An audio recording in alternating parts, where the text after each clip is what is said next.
What is up, everybody? How are you doing today? My name's Michael. This is John. Welcome to the Fantasy Tap. Happy Thursday. It is August 13th, 2020. Boy, I graduated college or high school like 9 years ago. That was forever ago. Yeah, you feel kind of old today? Old as hell. Because we were talking about when Peyton Manning won the Super Bowl last. Mike thought it was 2016, 2017. We had to scroll back a few more years. John thought he was in the Hall of Fame already. He's not far off. He's not. No, next year. Yeah. Yeah, I'm already growing gray hairs. It's crazy. But anyways, welcome to the Fantasy Tap. Like I said, my name's Michael. This is John. And we've got a great show for you. But, John, did you notice anything different about the set? Maybe behind us or in front of us or next to us? Nothing behind us. There's a different beer in front of us. There is a different beer in front of us. So There's also this giant red helmet. What is that? That seems to be the Kansas City Chiefs helmet? Yeah, but did you look at the front of it? No, I didn't because it was pointed to the camera so that people on YouTube could see it before I did. Ooh. But look at that. No, that's awesome. It's actually the Tyreek Hill helmet that we're going to be giving away in our listener league. Autographed Tyreek Hill helmet that we're going to be giving away in our listener league. We've got a couple spots. We do have a couple spots left. Literally a couple. Two. Oh, not really. Okay. Two spots. Nice. So it's filling up. So come grab your spot and be quick about it. You have to reach out to us on either our Instagram or Twitter, and that's going to be at the Fantasy Tap, or you can send us an email, and it's going to be thefantasytap@gmail.com. So make sure to reach out to us and hurry up because spots are filling up quickly. Quite quickly. Yeah. I woke up this morning and there was like 4 requests. Was that with us joining into one team and opening up a spot? Yeah. Wow. Yeah, so we only have 2 because John and I are actually going to be co-commissioners? All right. Co-managing. I like that. It's easier to say. Microgement. Shout out any of our office fans. I'll be the big picture guy. You can be the day-to-day. I'll be day-to-day. So anyways, yeah. So, I mean, we got 2 spots, people. That's it. Free. No money, no nothing. Take our helmet. We want it. But you get it. First come, first serve. So you have to be quick. So if you're listening actively and you haven't already, just sign up. If you're listening in like 4 days, it's been taken. Hopefully. Probably. Yeah, more than likely. It might not even make it towards the end of the show, but just check in. Yeah, I'll give you an update at the end. Yeah, as soon as the league's filled, we'll make sure to let everyone know. And if we still have a lot of interest, we might do another one or do something similar to it. So just keep hitting us up. Yep. So, but anyways, real quick to get into our beer of the day, we've got the Beach Blonde Ale from Three Daughters Brewing in St. Pete, Florida. You like St. Pete, John? It's a nice little area. The downtown area has some places you can hang out. There's a lot of nice little bars you can hit up. But outside of it, I haven't really been around too much. Have you been to Three Daughters? No, I've never been there. I haven't either. Maybe we need to plan a trip. I'm absolutely down for it. Let's to every brewery in Florida. Yeah. One weekend. Send us your favorite ones. Yes.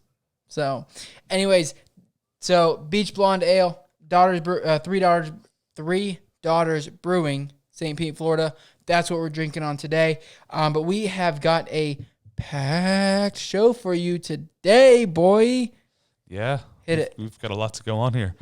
So first off, we're going to be going over a little segment of Would You Rather? Mm-hmm. So we're going to give each person a option of 2 people that are getting drafted relatively close together. 2. Whether within a spot or 2 from each other. And then see who they're going to take. Who we take. All right. Kind of in the name. And then after that, we're going to go over a little bit of a risk reward. We're going to go over some people who have some questionable ADPs. People that are going a little high, that we'll give you the upside and the downside of each of them so you can decide whether you can take their ceiling or take their floor. It's in the name. Is it risk or is it reward? Are you going to get the risk or are you going to get the reward? And, yeah. So, and then obviously we've got news and everything that's going on around the league. And then we will talk about this beautiful blonde girl here, the beach blonde ale. Yeah, nice, pretty, and smells sweet. Smells good. It is kind of sweet. Mm-hmm. So, anyways, let's get into Would You Rather. Do you want to go first? Do you want me to go first? I'll go first for you. Okay. So first one that I'm going to do for you is actually going to be a quarterback. 2 quarterbacks, technically. Well, yeah, it's going to be the quarterback position. So if you were drafting your team right now, are you going to be taking Matt Ryan or are you taking Drew Brees? That is a good question. Very good question, John. What do you have their ADPs offhand? Offhand, right now it is going to be Matt Ryan is going quarterback 8, ADP 82, and Drew Brees is going quarterback 7, ADP 79. So a little bit ahead. Personally, just because Drew Brees is, four overall picks ahead of Drew Brees, I'm gonna go Matt Ryan. I think he's gonna throw a ton of yards. I mean, he's never, other than the first 2 years, he's been in the league. Well, I guess first 3, but he didn't really play his rookie year. So the first 2 he played, he's never thrown under 4,000 yards. Obviously, Drew Brees is a gunslinger and everything like that. But I think that Matt Ryan has the better receivers to throw to. I think that his offense, I mean, he's thrown 600 attempts. I mean, more than half of his career. So I'm gonna grab Matt Ryan personally. I think just the opportunity he presents in the passing game and the age of Drew Brees, I'm gonna grab Matt Ryan. So my only question to you is, you bring up his, he's throwing 600 pass attempts a year. I mean, since 2016, Drew Brees is throwing 673, 627, 659, 650, 670, 650. I mean, he's throwing. No, he's a gunslinger. Both of them are gunslingers. But I think this year, Matt Ryan is going to throw more, and as well as throw more touchdowns. I mean, they brought in Todd Gurley to be a part of that passing game as well. Yeah. So I'm gonna grab Matt Ryan personally, and it's not. I know Breeze is the sexy pick. Everybody, he's been a fantasy dominant quarterback for his entire career, except last year when he was hurt for a little bit. Yeah, but I do think that he's kind of on the downslope, and if I can get him a few spots lower, and especially if I'm on the turn or close to the turn, and pick up somebody in front of him or in the round before, and then pick up Matt Ryan, I'm going to grab Matt Ryan. Yeah. Yeah, okay. Right there on the turn, I could see the difference there. I actually like Drew Brees a little bit more. You like Michael Thomas? I do like Michael Thomas a lot, but everyone should like Michael Thomas. But I do like the idea that they added Emmanuel Sanders to the receiving core, and they have Alvin Kamara coming back fully healthy, hopefully. And hopefully Drew Brees is healthy again this season. It's hard. It is a good one because Matt Ryan's receiving core is absolutely incredible. Well, he's got 2. That's the only thing that concerns me about Matt Ryan is the fact that he's only got 2 solid receivers. I mean, personally, if I'm going to put his talent, I mean, both Saints and the Falcons have very talented skill positions. I would take, and it kind of pains me to say this, but I would take the Falcons skill positions over the Saints, and I think that's just going to give them the edge as well. I actually would agree with you. Oh, we're agreeing on something? Yeah, I actually think that outside of Emmanuel Sanders, we haven't seen much from Traquan Smith, and I don't think that's going to be changing anytime soon. And Emmanuel Sanders is getting pretty old. So really outside of Alvin Kamara and Michael Thomas and Drew Brees' talent himself, other than the offensive line, I mean, you don't have, I was just saying skill positions. Yeah, other than Alvin Kamara, Michael Thomas, and Drew Brees, you don't really have astounding talent. Jared Cook, someone who's a product of, of the quarterback. Then you have Hayden Hurst coming into Atlanta's offense, where you just saw tight end for the Austin Hooper. Yeah, you just had Austin Hooper have an incredible season last year. So I actually think that you have Calvin Ridley, Julio Jones, who's personally a more talented receiver than Michael Thomas. Calvin Ridley's a more talented receiver than Emmanuel Sanders and Traquan Smith probably put together. And Todd Gurley and Alvin Kamara, I mean, it's not really close, but I think the overlap of Calvin Ridley kind of covers that. And then I think Hayden Hurst is someone who's shown that he can be a baller. So I think both of them can be a product of a gunslinger quarterback. So you're also taking Matt Ryan over? I would take Matt Ryan at the turn, but I think Drew Brees is going to be more of a quarterback dominant or a touchdown dominant quarterback than Matt Ryan's going to be this season. So I'm going to be taking Drew Brees if it's earlier in the round, and I'm going to have to draft later. But I'm taking Matt Ryan at the turn because I can grab him more than likely at that turn. Right. All right. Overall, personally, for me, I'm taking Matt Ryan. I think he's just a little younger and can sling the ball a little bit better. So, but anyways, let's move on to John's first, and this is a really good one. You ready for this? Yeah. Tyreek Hill, Davante Adams. All right. So personally, I think in this situation, I'm going to be taking Davante Adams, and that mainly becomes a factor of the fact that Aaron Rodgers doesn't have a true number 2 receiver, and Davante Adams, as long as he's healthy, is going to be a product of his opportunity that Aaron Rodgers is going to give him. I mean, you're seeing again a quarterback that can throw 550 attempts, 570 attempts, and also be getting 36, 38, 40 touchdowns a year. So he's going to be throwing the ball. He's coming into the season ready to work. And as long as Davante Adams can be healthy, you're in for a huge opportunity. Last year, he had one of his, an absolutely terrible touchdown percentage. He did not get a lot of touchdowns at all. So I don't think that's going to be something you're going to be seeing this season coming up. I think Aaron Jones's rushing touchdown total really got into his reception touchdown total, and that because they were carrying the ball. I mean, inside the 5, they were carrying it almost every time, or the huge majority of the time. And so I think that this season coming into it, you're going to see him with much more than 5 touchdowns, especially on only 12 games. A little bit of positive regression.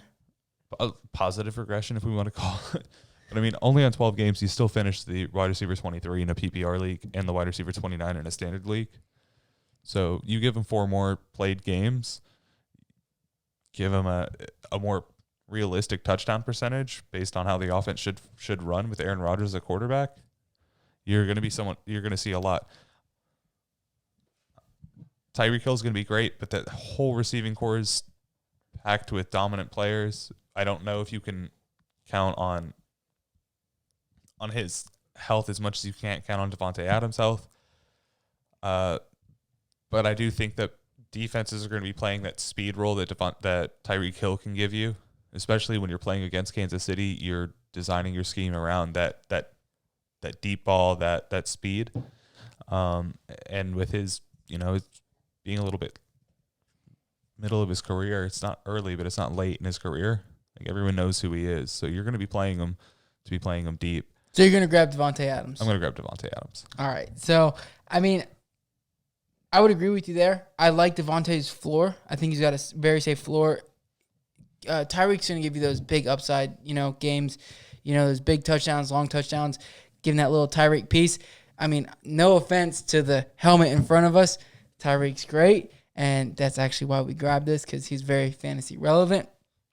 But I think Davante Adams is going to give you the best floor and has that ceiling too. Not the same ceiling as Tyreek, but definitely gives you that floor and that comfort in your wide receiver one, compared to Tyreek, who 1 week could ball and then the next week, could not.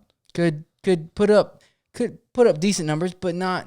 He'll get the yards, but not the touchdowns one game, and then exactly right. So and not those Davante Adams numbers on his floor. So I definitely think there's a big difference there.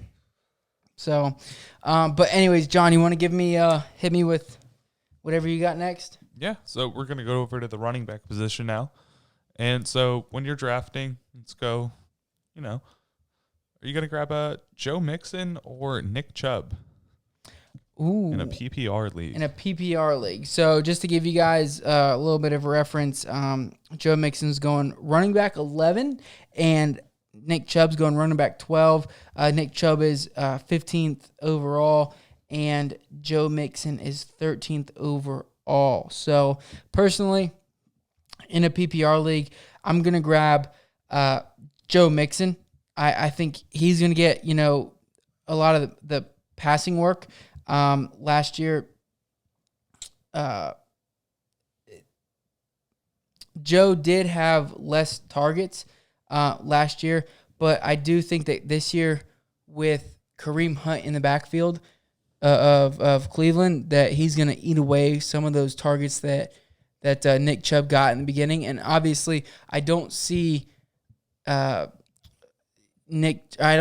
Joe Mixon carrying the ball as much as Joe Mixon, I don't see Joe Mixon carrying the ball as much as Nick Chubb does. But I do think that Joe Mixon's going to make up that those touches with his pass catching work, and I think that the offense as a whole this year is going to be a lot better than last year. In Cincinnati, I mean, last year Joe Mixon finished as the standard running back 11, and then PPR, running back 13, so high end 2, very high end 2. So I think that he's definitely with Joe Burrow there, he will outperform where he's being drafted, and I think that the rookie quarterback is gonna focus on. Or not focus on, but when he's in trouble, he's going to dump the ball off a lot. So I think that Joe Mixon's going to have a better year and still get the carries as well. He had 278 last year, and Nick Chubb had 298, so not much of a difference. I guess the biggest difference would be in their yards per carry. Joe Mixon's down at like the 4.1, and Nick Chubb's closer to that 5.0. But I think this year with Joe Burrow there, Joe Mixon will get that pass catching work that will make it, a little bit more worth it. Well, yeah, and then you also have Kareem Hunt coming back or being there the entire season this year, and with him being there only 8 games, you don't believe that it's possible that Nick Chubb's going to be getting 290 carries again this season. Whereas I believe that Joe Mixon showed to the Bengals offense and coaching and just team that he can run the ball and he can be a workhorse back.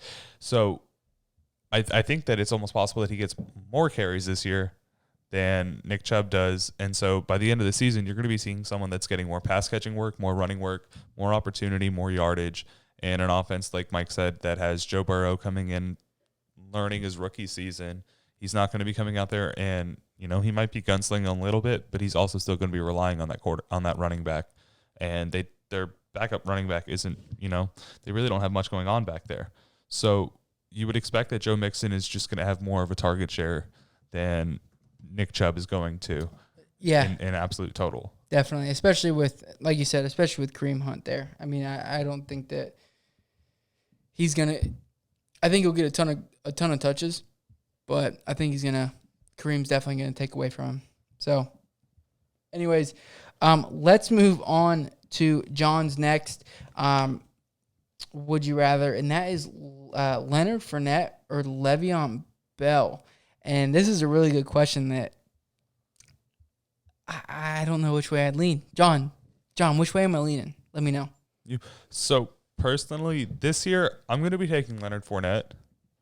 The Jets' offensive line still have four players on 4 of their starters turn over, only keeping one starter that's notable and above average on their line. Again, continuing. So Leonard Fournette's actually got 100 targets last season, 76 receptions. I mean, he gets the pass catching work. Yep. And 265 attempts. I was going to say 265 carries for 1,152 yards. He averaged 4.35 a carry, so that's pretty standard.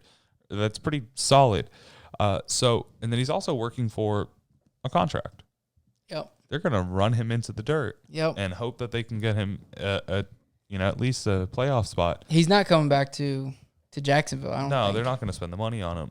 So they're either going to run him into the dirt or run him into the dirt.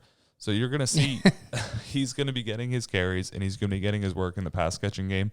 So he's someone that I would absolutely be happy to grab. While as much as I do love,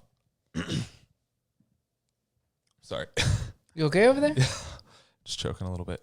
But as much as I do love him, I don't think Le'Veon's going to be producing as much in the Jets offense as Leonard Fournette's going to be, especially while the Jaguars have Gardner Minshew back there. He's kind of a stud. You like the stash?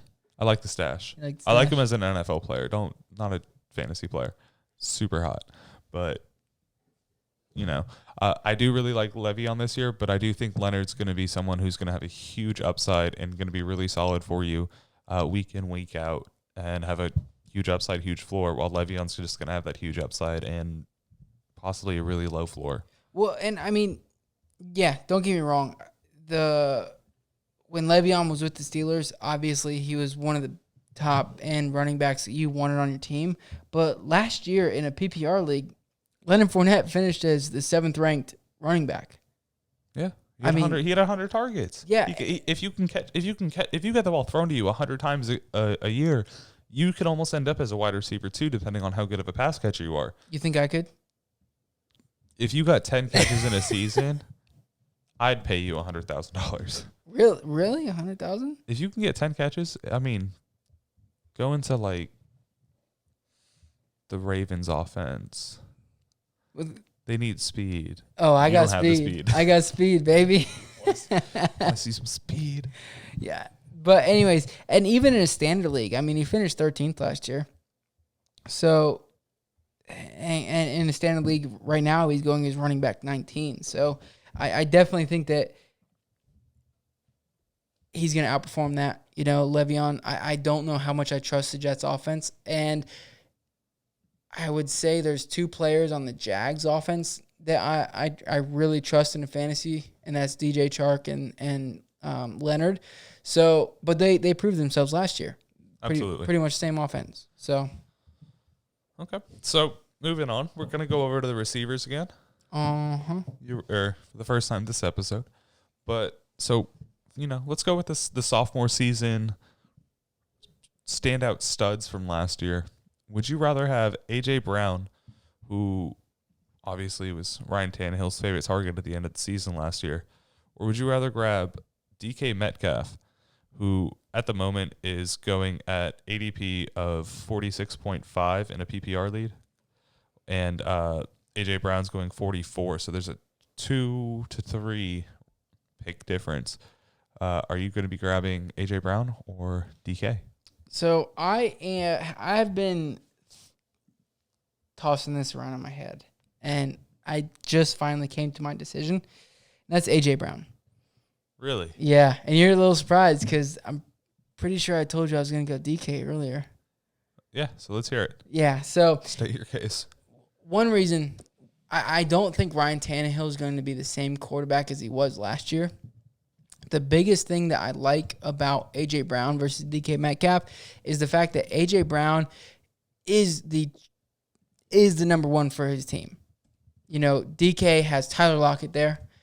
Will Dissly's coming back as well. So, and when he's on the field, he's a solid, target for Russell Wilson. If Derrick Henry can stay healthy and that offense can run the play action, I think it's going to really benefit A.J. Brown.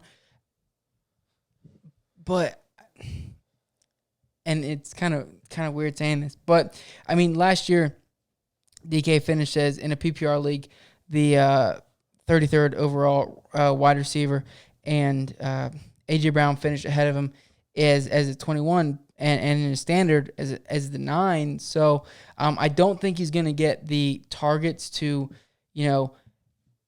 be a wide receiver 1 in PPR, but DK is kind of similar in the fact that they're going to get those deeper targets. They're not going to get those under routes, those routes less than 8 yards. Those they're not going to really play in the slot that much. So,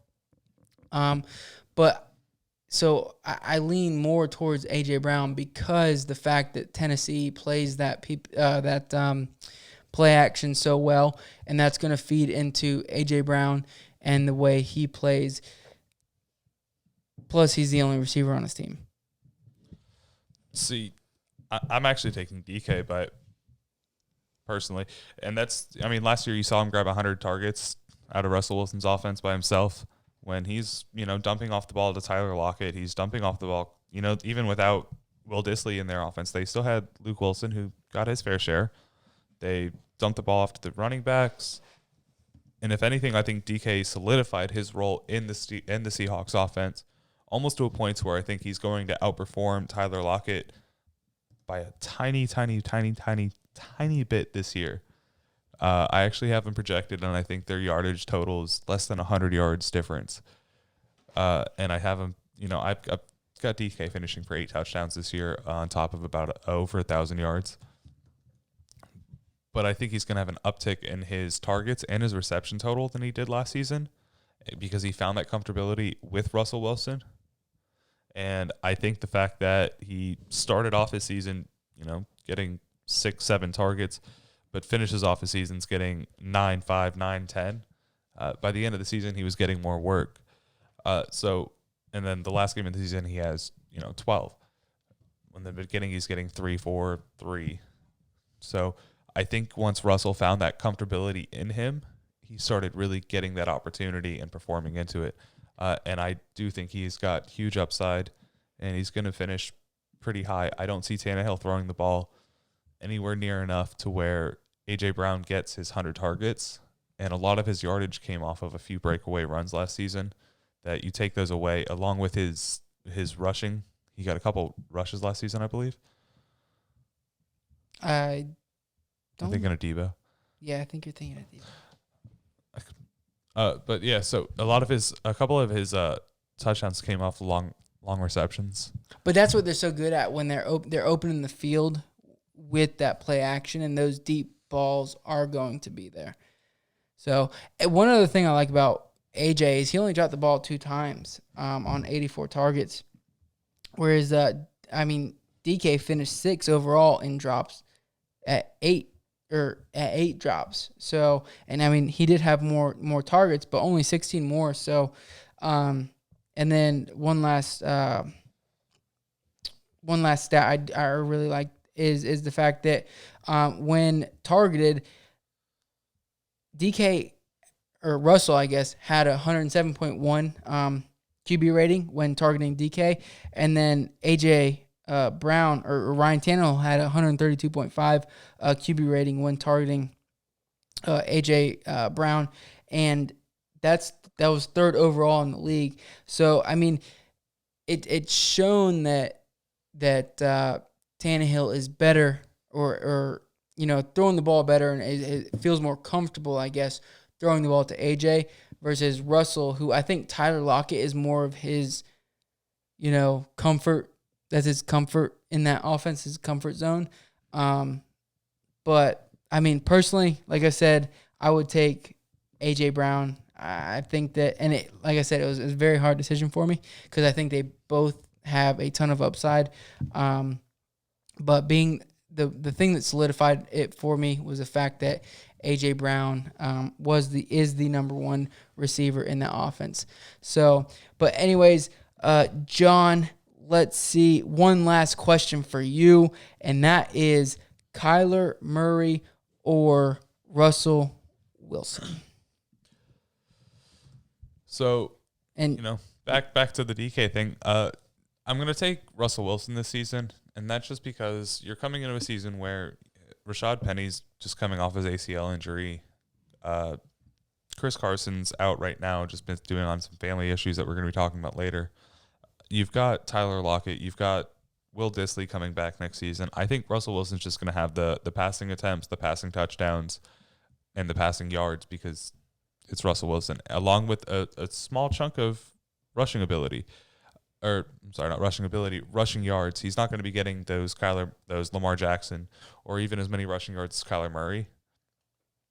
But I don't see Kyler getting that passing touchdown upside that you're going to be seeing even with the addition of DeAndre Hopkins. They may be passing the ball more, which would take away from his rushing upside. So you've got Kenyon Drake there as well, who last season balled out for him, who's going to be taking away a little bit of the rushing game. They're not going to rely. He's not going to be doing 136 attempts like Lamar Jackson last season or his rookie season, where he's going to be rushing the ball out. But I think Russell just gives you that safety blanket, especially as an early round QB. You're going to be grabbing someone who's going to be more comfortable. And the upside for Kyler's possible, but with Tyler Lockett and DK Metcalf, you've got two absolute studs at receiver where D-Hop and Larry Fitzgerald or Christian Kirk don't really compare. I think the biggest thing for me in between those two guys is the fact that Russell's proven. He's only finished outside of he's never finished outside of a quarterback one in any season. So, he's played every game he's been in. So, 2016 was his worst year or his rookie year. Depending on which way you look at it and depending on what format you're playing in. So, but he's never finished lower than the quarterback 11 in any format. So, Russell's proven, and yeah, you're spending the one or two picks in front of him to get him, but I would agree. I think the fact that he's shown what he can do with his feet, as well as now he has DK in his second year, and he has Tyler Lockett, and hopefully Will Dissly comes back. He's got Chris Carson to throw to, and he's got Rashad, Carlos Hyde, all those guys, all the weapons in his backfield, as well as on the outside and inside. He's got plenty of targets to he's got more targets than Kyler does and more experience. So I'd agree there. I would take Russell Wilson over Kyler Murray. So, but anyways, that was it. That was Would You Rather, and I think we answered some questions. Those are all pretty close ADP. Yeah, they're all really close and very difficult questions. They were close. I wish gonna have our rankings out by next week, so we should. Yeah, Tuesday starts our running back rankings. We're gonna start with our running backs. Tuesday, Thursday, we'll do our first two segments of running back rankings. After that, we will do wide receiver, then quarterback for 2 episodes as well. And then, of course, finish it off with the tight ends. By that time, y'all should be drafting. Y'all will know who to grab and where to grab. Yeah, and everyone should be ready to start their season by that point. That wasn't a great... Where to grab them? Yeah, where to grab them. That wasn't a great... It's kind of weird. So, anyways, y'all will start hearing our projections and everything like that next week. But anyways... Let's get into risk or reward. So let's go to our first player. And risk versus reward is where they're being drafted. Are you going to get that reward out of them, or are they going to go drop a little bit? Is that ceiling worth the floor? Boom. Good description. So, let's go to our first quarterback, Josh Allen, quarterback 8. John, risk versus reward. Is he gonna is he gonna give you that gold mine? Is he gonna give you that running back or quarterback 6-5, finish, or is he gonna finish at that low end quarterback or high end quarterback too? So personally, you're looking at someone who just had the addition of Stephon Diggs into their receiving core, and as everyone knows, I'm super huge on Stephon Diggs. Super huge. Yeah, he's trying to get him from me.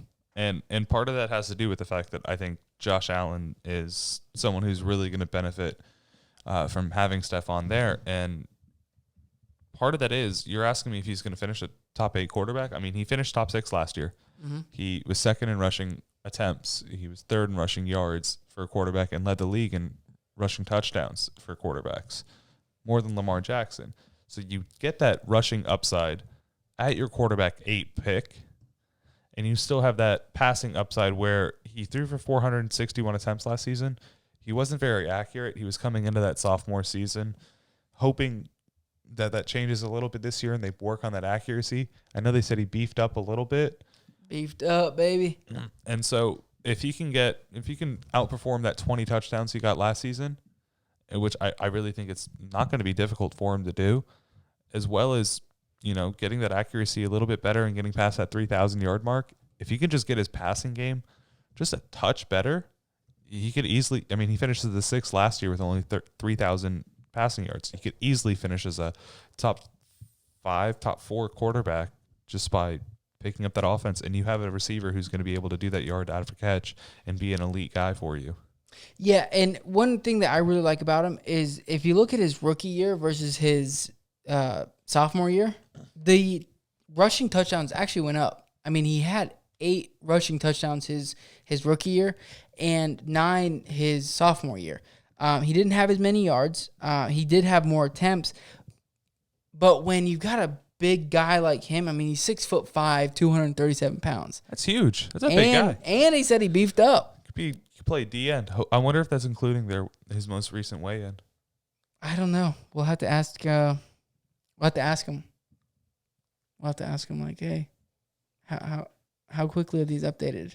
I mean, if I said I beefed up and they got it like that instant, I don't think it is. I mean, I think he's probably, if quote unquote beefed up, he's probably about that 245, 250 mark. But anyways, getting off track.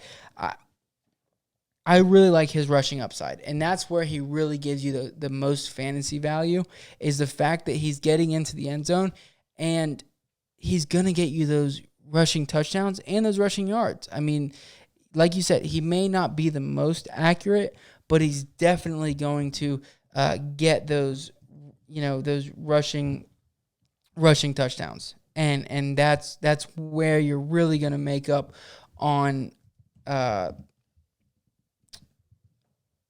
You're really going to make up on those fantasy points. Especially with that lack of passing that he had last season with only 3,089 yards. You are getting, 9 rushing touchdowns. That's more than some running backs get in a full season. Yeah. So it's almost as if like he's getting a majority of the touchdowns, whether it be the rushing or the passing. I mean, last season they only had 13 rushing touchdowns. So you're looking at so only 4 touchdowns last season. He did not get fantasy points for, scored by the entire team. That's crazy. So that's absolutely crazy for him. So he's absolutely involved in everything the Bills do, and I think the Bills are going to be a team that's super hot this year. So I think he's someone who's going to see a lot of that upside.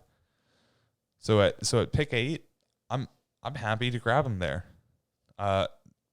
The risks there, it's the Bills. Well, they just signed Sean McDermott to a little 6-year deal. It's still the Bills. They're someone who every year you're looking really hot for them, but they don't always seem to do it. Last year they made it to the playoffs for the first time in a long time. You're right. Yeah, they were breaking tables left and right. But I mean, he's shown he can do it the past couple years with his legs, and I think he'll continue to do it with his legs.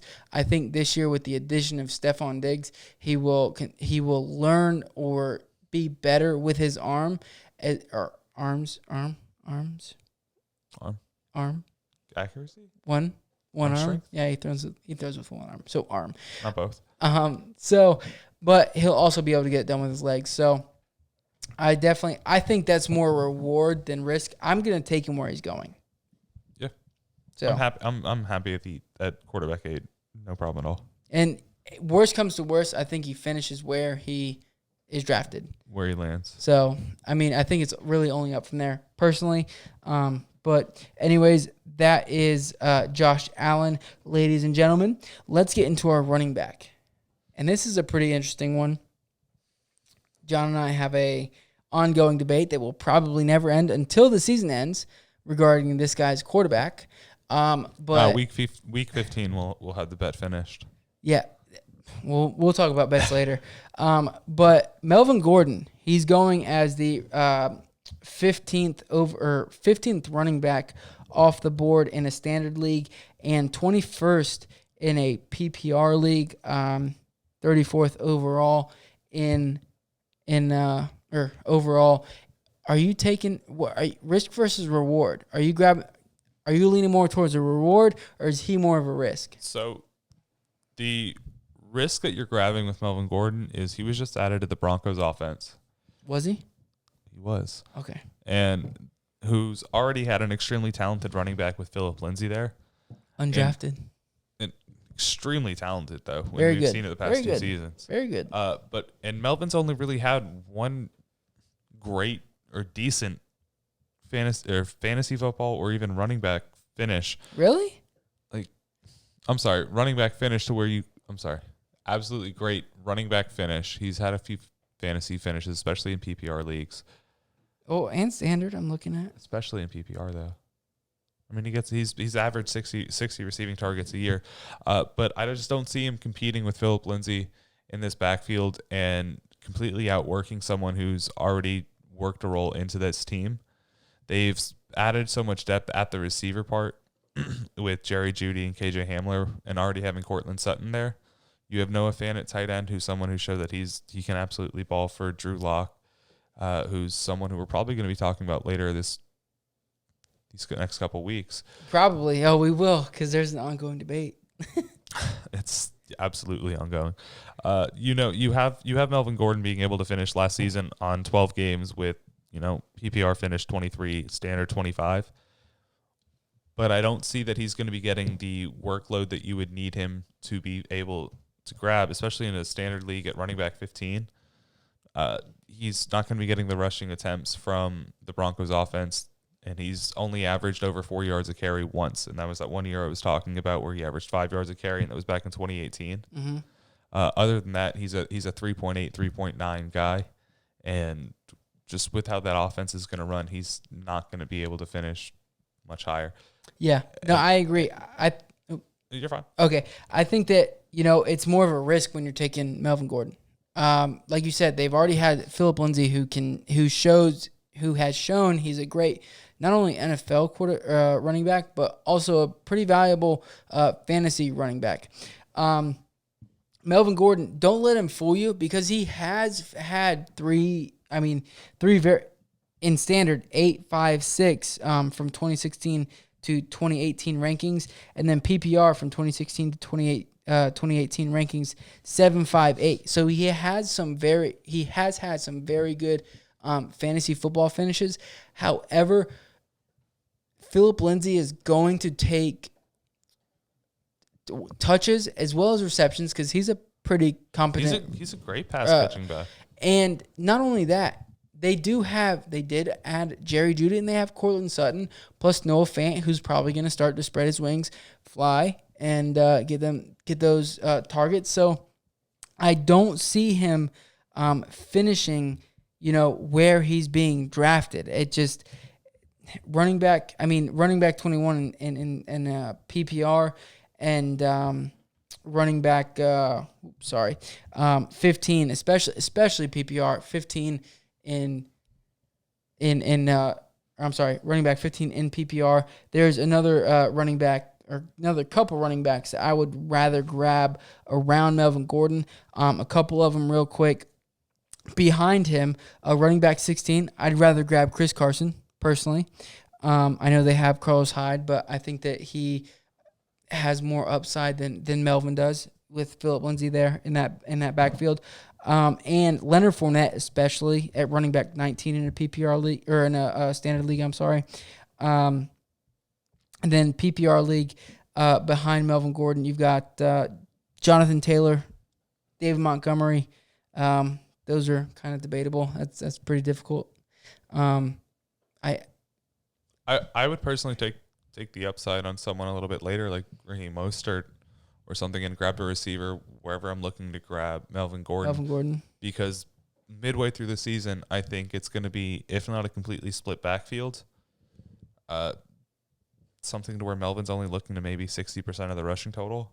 And in PPR league, right in front of Melvin Gordon at running back 20 is Leonard Fournette. So I mean, I would if he's there, I'd grab Leonard for sure.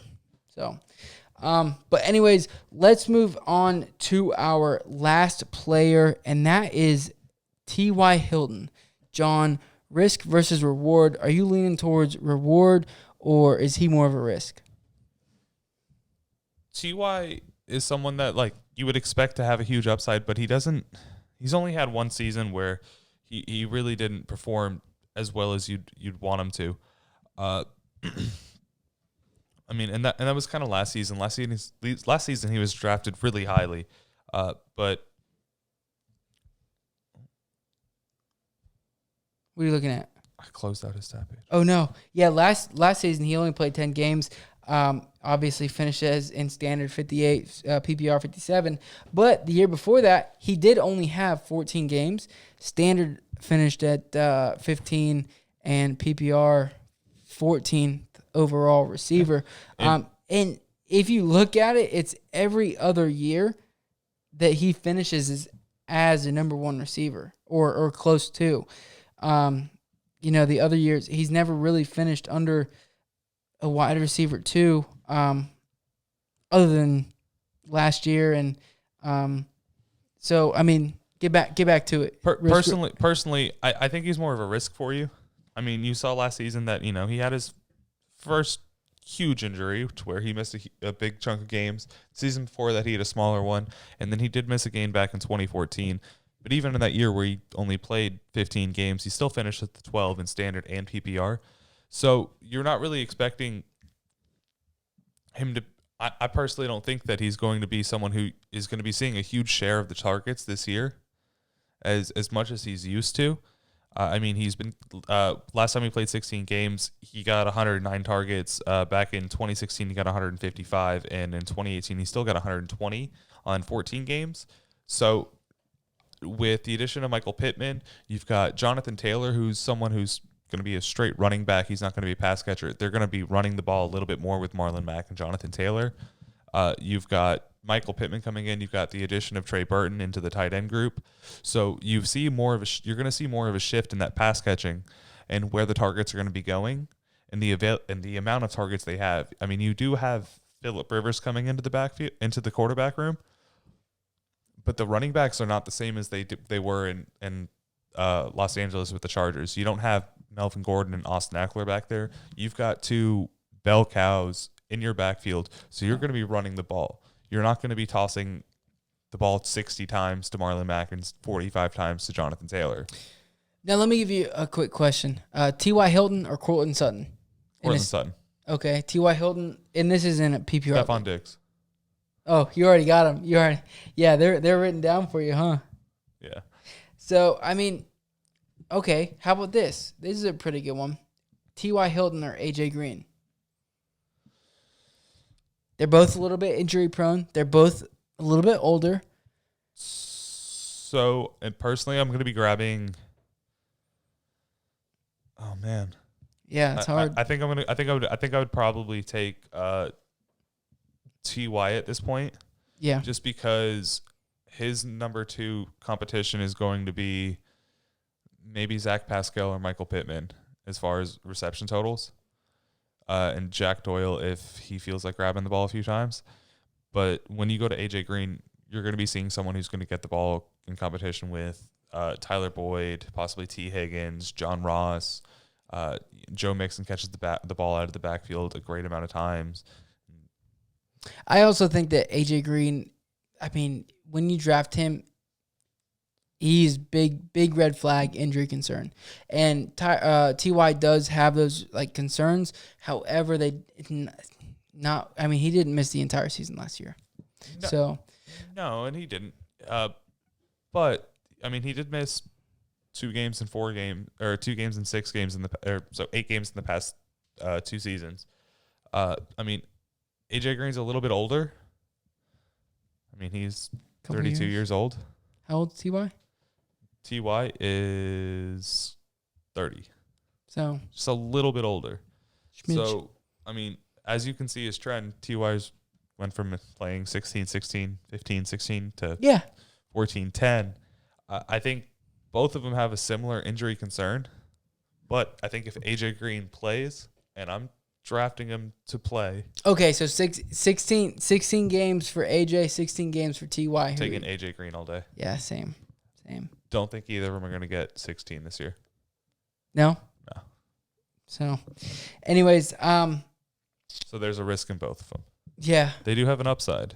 So I mean, really, it comes down to Cortland Sutton's going behind TY. So pass up on TY. A little more risk. Too much risk, not enough reward. Yeah. So, but anyways, that's it. That is all that we've got for our risk versus reward. And let's move in to our news real quick. We've got a piece of news that we just missed last episode. We finished recording and this came out, and Lamar Miller is now a New England Patriot. So drop all of your running backs for New England. You don't like James White at all? Maybe in a PPR league, and that's only if I have depth in a roster. Or I have a roster spot that I can drop someone. I think in a redraft league, are you taking no? Not at all. No. Even as the running back 31, James White PPR? In a PPR. ADP. ADP is 71. Other running backs going around him are J.K. Dobbins, Marlon Mack. No, I think with the division, because news just came out earlier this week as well. Today, that Damian Harris has been taking the first team snaps this season, and he's someone who's can catch the ball out of the backfield as well. And I'm not just trying to talk camp speak, so don't jump on me for the coach speak. But it is. There's 4 running backs in New England. No, I agree. That can both run the ball and can actually catch the ball. I mean, Sony's pass catching abilities not non-existent. So no, it's pretty non-existent. Yeah. I mean, he can catch the ball if he needs to. But so you've got a bunch of targets. It's going to be a camp and trial throughout the year. And by the end of the season, we might have a running back that's great for the playoff run if they make it. But for fantasy purposes, it might be a game-by-game kind of thing, and it's going to be hard to predict when that game's going to be. So I'm not going to grab him and hope I pick the right week that they decide to give him the ball. So over JK, you're gonna grab James White, over James White, you're gonna grab JK. Yeah. Okay. The Athletic, and just to give you a piece of news that came out earlier today, and it was just from the Athletic. It's all he say, she say. So this is from Jeff Howe from the Athletic. It says Patriots running back James White will have a heavy role and could be in for a monster year if, and it's a big if, Cam Newton wins team starting quarterback job. And that's just because he's used to a running back similar to James White in the fact that he had CMC in Carolina. So, I mean, personally, I have James White in a dynasty league that, I'm hoping. I'm hoping the fact that that's the truth. I hope James White definitely gets those targets and takes over a CMC-esque role. Not obviously, there's no CMC other than CMC, but takes over that CMC-esque role in New England. But anyways, John, you got any other news you want to touch on? I mean, just quickly. I mean, John Ross was added to a COVID list due to some family illness, but that's something that we shouldn't really be expecting to be too much of an issue in the next month. Keep him in your thoughts and prayers. Thoughts and prayers. It is his wife and child. His wife, yeah, and it's not a good. His I believe it was his son's brother that passed away from COVID, and his like a ex-wife, something like that, that passed away. Never a good situation. That's horrible. You don't want to see that. When it's horrible. So just keep John Ross in your thoughts and prayers. And then anything else, John? No, I think that's gonna be it. No? You want to get into our beer of the day? Yeah, let's get into the beer of the day.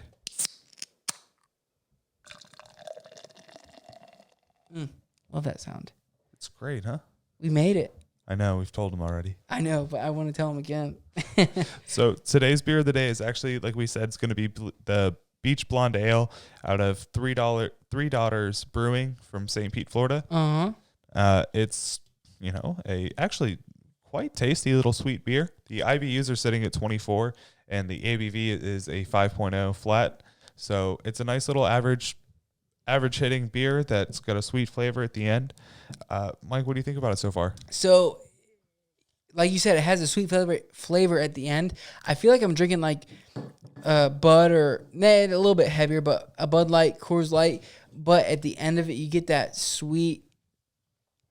I kind of taste honey. I don't know if you get that same taste. I get like a little honey taste, and I mean, I don't know if that's in the beer or not, but I feel like if you took a little bit of honey and you dropped it in a Bud Light, then that's kind of what this would be. It's pretty neat. You could, like it said, like it's in the name, Beach Blonde Ale. You could take it to the beach, hang out, have a couple. It's got a pretty dope, pretty cool can art. It's got little sunglasses at the bottom. And it looks like blonde hair, I would say, going up, kind of like my locks. And also the sun, because you're going to be at the beach. Yeah. So, and then, I mean, it's overall, I really like the beer. Three Daughters Brewing is from St. Pete, Florida. So on the west coast of Florida. It was founded in 2013. Head to their website at 3dbrewing.com. And they have a ton of information on there, as well as a beer finder. They've got a whole section on the work they do for communities and things like that. They have a whole My Hero, page where they talk about just the good they do for the community, pretty much. They also have, what they have on draft, what you can get in cans, and things like that, as well as kegs, and then of course their events page. But the Beach Blonde, did you pick this up, right? The Beach Blonde? No, actually, it was brought to me. Oh, who was it brought to you by? By a listener in Orlando. Oh, really? Yeah. This listener in Orlando brought it to me. I guess they brought it from St. Pete, but I wasn't told exactly. They just told me to check it out because they really enjoyed it. So shout out to you. You know who you are. Yeah, solid. But anyways, if you go to their website, they've got, like I said, their tasting. They have offsite as well as their tasting room events. You can check it out there. But they're open Monday through Wednesday, 11:30 to 8 p.m. and then Thursday through Saturday, 11:30 to 10 p.m. And then Sunday, 11:30 to 8 p.m. action going on there. So if you're in the St. Pete area, make sure to check out Three Daughters Brewing. John, what would you give this beer rating wise? So I really enjoy this flavor. You mentioned that it has that honey flavor, but it's surprising. The hops are actually going to be Liberty and a Cascade, but your malts are going to be two-row wheat because it's going to be that ale. Mm-hmm. But you're going to be looking at caramel. So they do have that added sweetness. So you're pretty close. Caramel and honey's not too far off. But they do have that little bit of added sweetness. So I do enjoy this beer. It's not heavy on you at all. And like most Florida beers, it's pretty light and relaxing and refreshing. So I'm going to give it a 7-1. Yeah, I'm actually going to be right there with you. Our minds sometimes come together, and it's great. I'm going to give it a 7-1 as well. I mean, I'd say it's about average. Yeah, it's 7-1 because it's good. It's a little bit better than the average just random beer you'd pick out of a cooler if it was a completely just random guess. I mean, if there's a Natty Light and a Bud Light and a Coors Light and then this Beach Blonde Ale, I'm gonna grab one and go to the beach. I'm grabbing this. So, okay. But anyways, that is what we got for you today, ladies and gentlemen. I can't stop staring at this Kansas City helmet, man.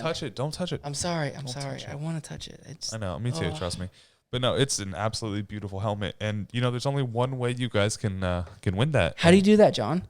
That's going to be by reaching out to us and hopefully filling one of these last 2 spots to have the opportunity to win this helmet, and that's going to be DMing us on our Instagram or Twitter. It's going to be at @thefantasytap, or you can send us an email, thefantasytap@gmail.com. Just let us know, hey, I want a spot, and I want a spot, baby. Quick. John, I want a spot. I want to win this. We have one. We actually have to. Can we win this? We have to share. No, we can't win this. Damn, so there's going to be a chance it's a 1 in 11 chance. So odds are with you. Let's take that spot and may the force be with you. And then again, if you guys want to send us any of your beer recommendations, any fantasy advice, any listener questions to know how to win your seasons this year, just make sure to reach out to us on the social medias again at the Fantasy Tap or our email, thefantasytap@gmail.com. And that's Instagram and Twitter? It's Instagram and Twitter. So thank you guys for coming today, and we'll see you again. We will, definitely. Make sure I'm sorry, before we end it, I want to say make sure you just tell one person about our podcast. We'd love that because, I mean, that kind of gets us out there. That gives them beer information. Send us a DM and just let us know you guys are listening and enjoying too. Yep. Also, subscribe, like, comment, all that. Follow. Love it. Love you guys. Thanks so much. Thank you.